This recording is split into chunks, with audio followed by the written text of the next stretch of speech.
9 Mysterious disappearances of people other than Amelia Earhart. It turns out that a number of people throughout history have mysteriously disappeared. Some were famous when they went missing and became even more legendary afterward, and some reached celebrity status simply because they disappeared. Here are 9 strange tales of people, aside from Amelia Earhart, whose disappearances still haunt us today. Number 9. Al-Hakim. Al-Hakim was a 10th–11th century ruler of the Fatimid dynasty who was known for his erratic and contradictory leadership. He led for 25 years, 996–1021, of his known 36 years of life, during which time he, for instance, established a generous policy to support the poor only to follow it with some astonishingly harsh or strange edict such as forbidding women to leave their homes and then forbidding cobblers to make or sell women's footwear. One night in February 1021 Al-Hakim rode out of Cairo. He was never heard from again, nor was his body ever found. Number 8. Edward V of England. The eldest son of King Edward IV and Elizabeth Woodville was born while his father was abroad in Holland. When Edward IV returned to his royal position, he named his son the Prince of Wales. But upon the king's death, a dispute erupted between the child's maternal and paternal uncles concerning the legitimacy of the king's marriage to Elizabeth. Ultimately, Edward V and his brother Richard, Duke of York, were locked away in the Tower of London. It is presumed that they were murdered and that skeletons found in the tower in 1647 were those of the boys. Number 7. The Lost Colony of Roanoke. The disappearance of some 100 settlers from their colony on Roanoke Island, now in North Carolina, in the late 1580s remains an unsolved, and still compelling, mystery embedded in American history. The colony was established by Governor John White, who promptly returned to England to fetch supplies. By the time he returned in 1590, the settlement and all its people were gone. The only trace was the word Croatoan carved on a fence post and Crow on a tree. Croatoan was the name of the Native American tribe that lived on Roanoke as well as the name of present-day Hatteras Island. Several theories arose and archaeological exploration continues, but nothing definitive has surfaced about the settlers' disappearance. Number 6. Solomon Northup.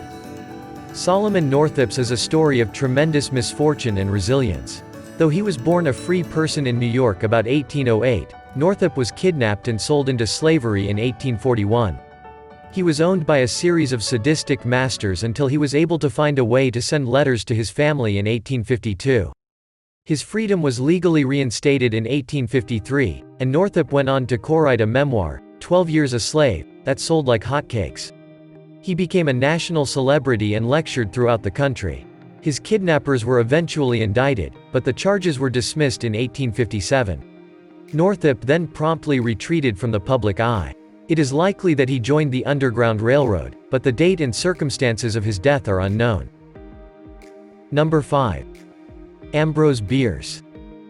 Ambrose Bierce, a newspaper and short story writer, was well known for his satirical column, Prattler, which ran in a number of West Coast papers such as the San Francisco Examiner.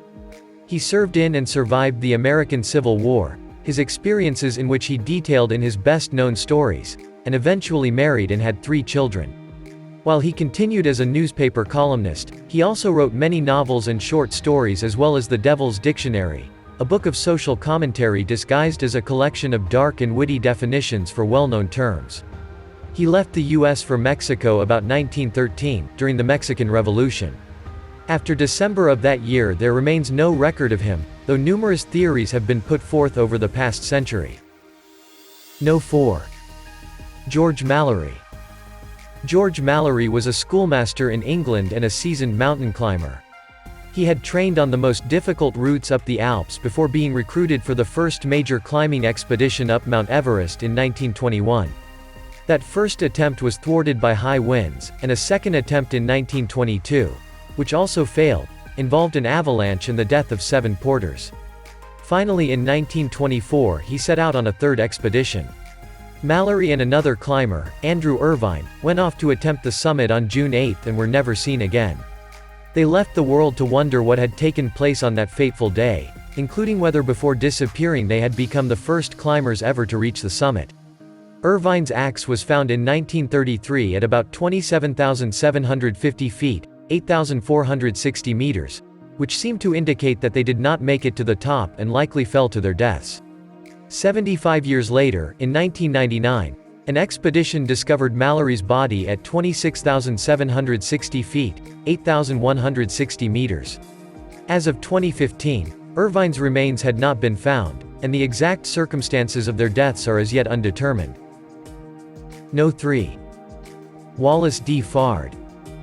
Wallace D Fard, the founder of the Nation of Islam, NOI, rose from being a silk peddler on the streets of Detroit to become a preacher and self-identified savior of the African American people.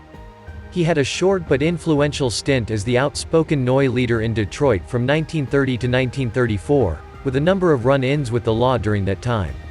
Very little documented biographical information about him exists, though several stories about his origins circulate. He claimed to have been born in Mecca, though the FBI's findings suggest that he was born in New Zealand and led the life of a minor scofflaw once he arrived in the United States. He disappeared in 1934. Often referred to as the Prophet, and thought to be the incarnation of Allah by followers of the Nation of Islam, he is celebrated each year on February 26, Savior's Day. Number 2. Raoul Wallenberg. Raoul Wallenberg was from a well-connected and upstanding Swedish family.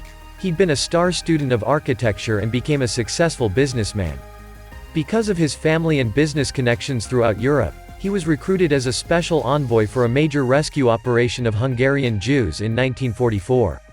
Between March and June of that year, the Nazis had deported about 400,000 Jews, most of them to the Auschwitz death camp. Wallenberg distributed documents to the Jews of Budapest and convinced Hungarian authorities to let the documentation, called a Schutzpass, function as passports. Those passports saved some 15,000 Jews from certain death. In January of 1945, Wallenberg was arrested for unknown reasons by Soviet troops, who later claimed he died of a heart attack in 1947, but no one knows for sure if he died then or what happened to him after his arrest. Number 1. Jimmy Hoffa. Savvy, smart, and no-nonsense, Jimmy Hoffa started out as a union organizer and by 1958 had climbed the ranks to become the president of the Teamsters, the largest labor union in the United States. It was widely known that many of the Teamsters' dealings were deeply corrupt. He was avidly pursued by federal authorities, whom he managed to evade until 1964, when he was sent to federal prison for jury tampering and a host of other crimes. Even from behind bars, it seemed that Hoffa succeeded in controlling Teamster activities. He was released in 1971 under the condition that he would steer clear of union activities. On July 30, 1975, Hoffa went to a restaurant in suburban Detroit for what is thought to have been a meeting with Teamster officials. He was never seen again and was legally declared, presumed dead, in 1982. His remains one of the most compelling mysterious disappearances of the 20th century.